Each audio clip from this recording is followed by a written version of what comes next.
Good morning, students. Today we will start new chapter of social science and chapter name is the temperate grasslands prairies. Okay? तो इस chapter में हम क्या क्या पढ़ने वाले हैं? टेम्परेट ग्रासलैंड्स के बारे में, उसकी लोकेशन कहाँ पर है, क्लाइमेट कैसा होता है, वेजिटेशंस कौन कौन सी हैं, वाइल्ड लाइफ कौन कौन से हैं, वहाँ पे कौन कौन सी एनिमल स्पेसीज, बर्ड स्पेसीज पाई जाती हैं, peoples and their lifestyles. Okay वहाँ के लोगों का लाइफ स्टाइल कैसा है, वहाँ के लोग कौन कौन से ऑक्यूपेशंस करते हैं, तो इन सब के बारे में हम डिस्कस करते हैं. तो सबसे पहले मैं आपको बताऊंगी ये जो वर्ड है टेम्परेट ग्रासलैंड, ये जो टेम्परेट वर्ड है ये क्या है.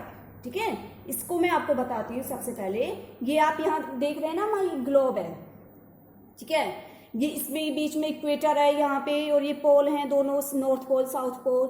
तो इसमें देखिए जो ये जो बीच वाला एरिया है, रेड वाला एरिया, ये सबसे ज्यादा हॉट होता है. तो ये टॉर्रिड जोन होता है. इसके ऊपर जो ये येलो एरिया है, ये येलो वाला प्लेस है, ये कहते हैं टेम्परेट जोन.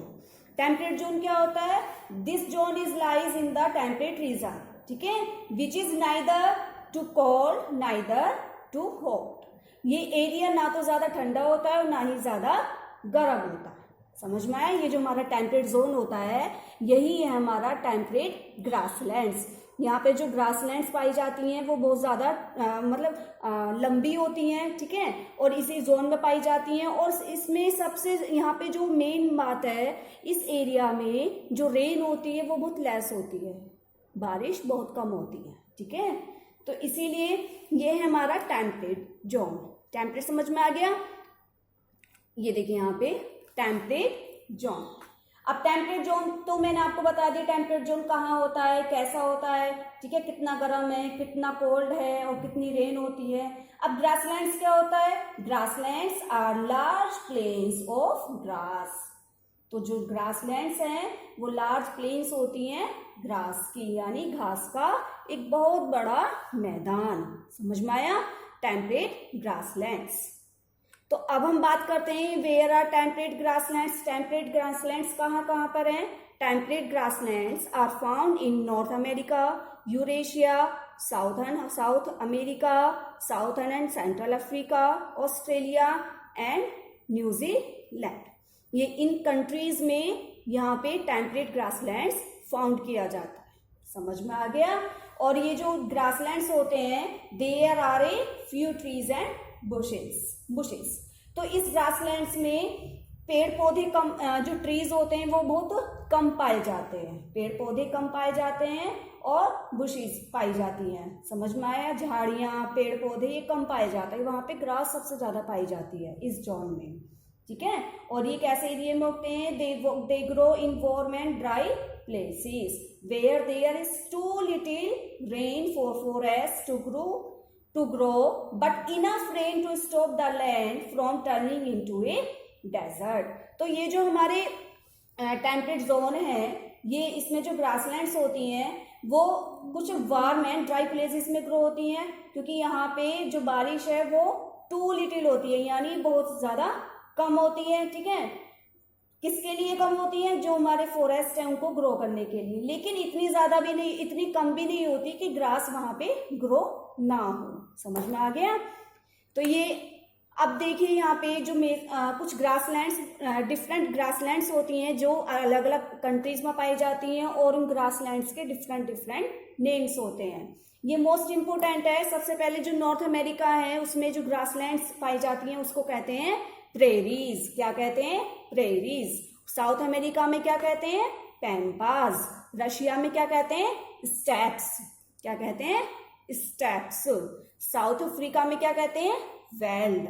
ऑस्ट्रेलिया में डाउन्स एंड हंगरी में पुस्टोज. समझ में आ गया? ये डिफरेंट ग्रासलैंड्स हैं which are known by different names. समझ में आया? ये मोस्ट इंपोर्टेंट है, ये आपको याद भी रखने हैं.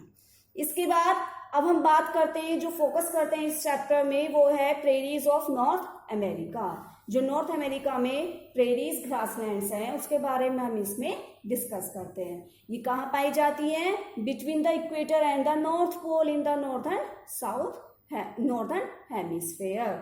ठीक है, मैंने आपको वो बताया था ना इमेज में, ये इक्वेटर और नॉर्थ पोल के बीच में पाई जाती हैं, यानी टेम्परेट जोन में पाई जाती हैं। प्रेरीज मीनिंग क्या होता है? मीडो और ग्रासलैंड। प्रेरीज मीन मीडो और ग्रासलैंड यानी घास का मैदान। And this is the biggest farming region in the world. जो टेम्परेट रीजन है, ये जो प्रेरीज हैं, ये यहाँ पे सबसे ज्यादा फार्मिंग की जाती है, तो इसलिए इसको बिगेस्ट फार्मिंग रीजन भी कहा जाता है। अब इसके बाद यहाँ की क्लाइमेट कैसा है, वेजिटेशंस कौन कौन सी हैं, तो मैं आपको इसमें बताती हूँ। तो the winters are cold and summers are very hot here. इस एरिया में जो विंटर्स हैं वो सबसे ज्यादा कोल्ड होती हैं और समर्स जो गर्मी है वो भी बहुत ज्यादा होती है। और in summers prairies experience A hot wind called Chinook को क्या कहते हैं? चिनूक। तो जो प्रेरीज है, ये वाला जो एरिया है, यहाँ पे जो गर्म हवाएं चलती हैं उस गर्म हवा को कहा जाता है चिनूक। ठीक है। तो vegetation consist mainly of grasslands, few trees. जो वेजिटेशन से वहां जो वनस्पतियां पाई जाती हैं उनमें क्या क्या होता है? ग्रासलैंड्स होती हैं, कुछ ट्रीज होते हैं, कुछ बुशेस होती हैं। ठीक है। इसके बाद the land has been cleared for agriculture. और वहां का जो लैंड होती है वो एग्रीकल्चर के लिए ही क्लियर किया गया है। समझ में आया? एग्रीकल्चर के लिए ही सबसे ज्यादा ये जाना जाता है, तो इसलिए इसको एग्रीकल्चर के लिए ही जाना जाता है। ठीक है। इसके बाद इसमें the grass is green in summer and turn brown in autumn. इसमें जो समर में जो ग्रास है वो ग्रीन रहती है और ऑटम, जब ऑटम सीजन आता है उसमें वो ब्राउन में कन्वर्ट हो जाती है। There are hardly any trees. यहाँ पर बहुत ही मुश्किल से कुछ ट्रीज पाए जाते हैं। The soil is very fertile due to large quantities of humus. और यहाँ पे बेटा जो सॉइल होती है, जो मिट्टी होती है, वो बहुत ज्यादा फर्टाइल होती है। किस लिए? Large quantities of humus. अभी ह्यूमस क्या है? जो सूखी पत्तियां होती है ना, जब वो नीचे मिट्टी में आके दब जाती हैं, ठीक है, उसका जो चूरा चूरा सा बन जाता है, वो हमारी क्या होती है? ह्यूमस कहलाती है। तो इसी वजह से जो सॉइल है वहां की वो बहुत ज्यादा फर्टाइल होती है। समझ में आया? इसके बाद यहाँ पे आता है, अब हम वाइल्ड लाइफ के बारे में बात करते हैं। वाइल्ड लाइफ में animals like rabbits, deer, voles are found here. यहाँ पे खरगोश, भेड़, ठीक है, डियर, ये सब फाउंड किए जाते हैं। Many species of birds found here such as swallow, wild animal such as wild horses, deer, ये सब भी यहाँ पे काफी तरह की स्पेसीज पाई जाती हैं। ठीक है। वाइल्ड हॉर्सेस बहुत ज्यादा फेमस है वहाँ की। मैनी स्मॉल एनिमल्स भी पाए जाते हैं, जैसे स्क्वेरल्स, हेडॉग्स, हाइबरनेट। ठीक है, हेडॉग्स, हाइबरनेट वहां पे होते हैं। इसके बाद they sleep through out the winter instead of hunting for food in winter. तो ये जो यहाँ पे स्पेसीज पाई जाती हैं, ये जो विंटर है, विंटर सीजन जब चलता है तो ये पूरे सीजन ये स्लीप करते हैं इंस्टीड ऑफ हंटिंग। ये शिकार नहीं करते उन दिनों में अपने फूड के लिए, बल्कि ये थ्रू आउट सीजन स्लीप करते रहते हैं। समझ में आ गया? तो ये है यहाँ की वाइल्ड लाइफ। ओके। तो वाइल्ड लाइफ में क्या क्या बताया मैंने आपको? रैबिट्स, डियर, वॉल्व्स यहाँ पर पाए जाते हैं। और एक समय था वहां पे जब बाइसन्स पाए जाते थे। क्या पाए जाते थे? बाइसन्स। लेकिन जो बाइसन्स हैं वो कुछ ही समय के लिए वहां पे पाए गए और फिर उनकी जो क्वांटिटी है वो बहुत ज्यादा कम होती चली गई अपने आप। ठीक है। और कब पाए जाते थे ये बाइसन्स? जब यूरोपियंस थे, जब हम इसमें ग्रास यहाँ पे इस वाले एरिया में आकर रहने लगे, उससे पहले बाइसन्स पाए जाते थे। Okay. And the land of prairies were used as the growing ground the herds of bisons. और जब यूरोपियंस के आने से पहले यहाँ पर जो लैंड थी वो किस लिए यूज की जाती थी? बाइसन्स के हर्डिंग के लिए। यहाँ पे बाइसन्स जो थे वो हर्डिंग करते थे। ठीक है। यहाँ पे चारागाह करते थे, समझ में आए तो। ठीक है। और इसके बाद वो उनका मर्सीलेसली हंटेड भी किया जाता था। बहुत गंदे तरीके से उनका हंटिंग किया जाता था। तो ये धीरे धीरे अपने आप ही कम होते चले। इसके बाद कुछ स्मॉल स्पेसीज आई एनिमल्स में और कुछ बर्ड्स में स्पेसीज फाउंड की गई, जो मैं आपको बता चुकी। ठीक है। तो अब हम बात करते हैं peoples and their lifestyles. वहां के लोगों का जो लाइफ स्टाइल है वो कैसा है? तो the early European settlers use prairies for cattle grazing. तो जो यूरोपियन सेटलर्स हैं, जो अर्ली यूरोपियन थे, जो यहाँ पर आकर सेटल हो गए, वो प्रेरीज को पहले कैटल ग्रेजिंग के लिए यूज किया करते थे। ठीक है।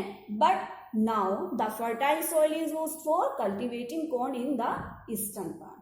तो वो जो लैंड थी वो उसको कैटल ग्रेजिंग के लिए यूज किया करते थे, बट आज के समय में जो वहाँ की लैंड है, वहाँ की जो सॉइल है, वो किस लिए यूज की जाती है?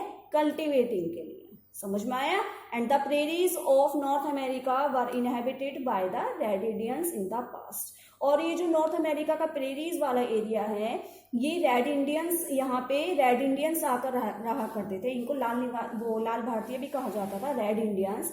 यहाँ पर ये इन्होंने यहाँ पर अपना होम बना लिया था पास्ट में, कब? यूरोपियंस के आने से पहले। But now today the European settlers converted the grassland into farmlands. But जब यूरोपियंस यहाँ पर आकर सेटल हो गए, तो उन्होंने उस ग्रासलैंड्स को किस में कन्वर्ट कर दिया? फार्मलैंड्स में। समझ में आया? इसके बाद वहां की जो पीपल्स हैं, उनका जो मेजर ऑक्यूपेशन था वो क्या था? फार्मिंग। फार्मिंग वहां पे बहुत बड़े स्केल पर की जाती थी। ओके, फार्मिंग की जाती थी। और जो फार्मर्स हैं वो कहाँ रहते थे? अपनी फैमिली के साथ होम स्टेड में रहते थे, ठीक है, फार्म्स में रहते थे अपने, जो वहाँ पे फार्म बना लेते थे उन्होंने। इसके बाद वो क्या करते थे? उन्होंने अपने कैटल के लिए, फार्मिंग इक्विपमेंट्स के लिए अलग अलग हाउस भी बना लिए, ठीक है। और मशीन्स को यूज किया करते थे, वो नई नई तरीके की मशीन्स को यूज किया करते थे।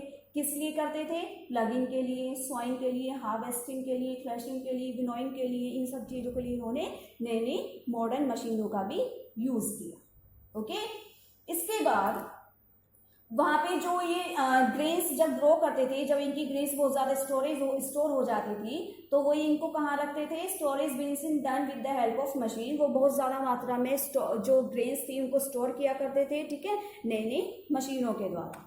अब इसके बाद हम बात करते हैं एग्रीकल्चर के बारे में, कि वहां के जो पीपल्स हैं वो एग्रीकल्चर किस तरीके से करते थे। The Mississippi and the Missouri rivers flowing through this region provide enough water for irrigation. वहां पे मिसिसिपी और मिसिसूरी, कौन सी रिवर है? Mississippi and Missouri. ये दो रिवर हैं जो वहां इस रीजन में फ्लो होती थी, और उस रिवर से इरिगेशन के लिए वाटर भी गेट किया जाता था। इसके बाद the soil is very fertile and perfect for agriculture. ये मैं आपको पहले बता चुकी, मेन फीचर है इसका कि जो प्रेरीज का जो एरिया है, वहां की जो लैंड है, वो किसके लिए एकदम परफेक्ट है? एग्रीकल्चर के लिए। इसके बाद the region of prairies is called the wheat basket of the world. इस रीजन को व्हीट बास्केट भी कहा जाता था वर्ल्ड का, ठीक है। और which makes the United State America the largest producer of wheat in the world. समझ में आया? United State of America largest producer है किसका? व्हीट का, ठीक है। इसके बाद रियरिंग कैटल, वो कैटल को किस तरीके से रियर करते थे, इसके बारे में आपको बताती हूँ। वहां के जो पीपल्स हैं वो कैसे करते थे। Cattle is raised for beef and dairy products. जो कैटल हैं उनको रेज किया जाता था बीफ के लिए, मांस के लिए, और डेयरी प्रोडक्ट्स के लिए। डेयरी प्रोडक्ट्स जैसे मिल्क के लिए, चीज के लिए, बटर के लिए, इन सब चीजों के लिए वो कैटल को रेज किया जाता था। और जो कैटल्स हैं उनको स्लॉटर्स हाउस में भेजा जाता था। स्लॉटर हाउस में, स्लॉटर मीन्स जानते हैं आप क्या होता है? कसाई खाना, जहाँ पे मांस निकाला जाता है, उनको स्लॉटर हाउसेस में भेजा जाता था शहरों में। किस लिए? For the production of beef, for the production of beef. इसके बाद ranches and slaughter houses are equipped with modern machinery. जो रैंचेस एंड स्लॉटर हाउस हैं उनको इक्विपाइड कर लिया गया मॉडर्न मशीनरी के साथ, ठीक है। And the city of Chicago, Chicago city जो है इंपोर्टेंट सेंटर है वो किसका? स्लॉटरिंग एनिमल्स का। स्लॉटरिंग एनिमल्स के लिए शिकागो शहर सबसे ज्यादा फेमस माना जाता है, इंपोर्टेंट सेंटर है ये। Many farmers rear cattle for milk and its products such as butter, cheese. और जो कुछ फार्मर्स से जो कैटल को रियर करते थे, किस लिए? मिल्क के लिए, और भी अदर प्रोडक्ट्स जैसे बटर, चीज, ठीक है, बहुत सारी चीजों के लिए वो उनको रियर करते थे। अब ये आपका चैप्टर, और इसमें एक मोस्ट इंपोर्टेंट है कि जैसे वहां पे कौन कौन से वो पाए जाते थे प्रोडक्ट्स, जैसे कॉर्न, व्हीट, बार्ले, रे, ऑट्स, ठीक है, और भी न्यूट्रस ग्रासेस हैं जो यहाँ पे ग्रोन की जाती थी। समझ में आ गया? इसलिए इसको व्हीट बास्केट कहा जाता था वर्ल्ड का। ओके, तो इसीलिए फार्मर्स जो थे वो बहुत ज्यादा रिच थे अपने मॉडर्न फैसिलिटीज के द्वारा। समझ में आया? बहुत ज्यादा रिच थे वो मॉडर्न फैसिलिटीज के द्वारा। ये बेटा चैप्टर आपका बहुत ज़्यादा इंपॉर्टेंट है, इसकी जो एक एक लाइन मैंने आपको बताई है बहुत इंपॉर्टेंट है, ठीक है। ये चैप्टर आपका असाइनमेंट में भी बहुत ज़्यादा इंपॉर्टेंट है, एग्जाम में भी आ सकता है। दूसरा, यहाँ पे क्या पाया जाता था, यहाँ पे बहुत सारे मिनरल्स भी फाउंड किए जाते थे, ठीक है, जिसको इंडस्ट्रियल डेवलपमेंट के लिए यूज किया जाता था, समझ में आया।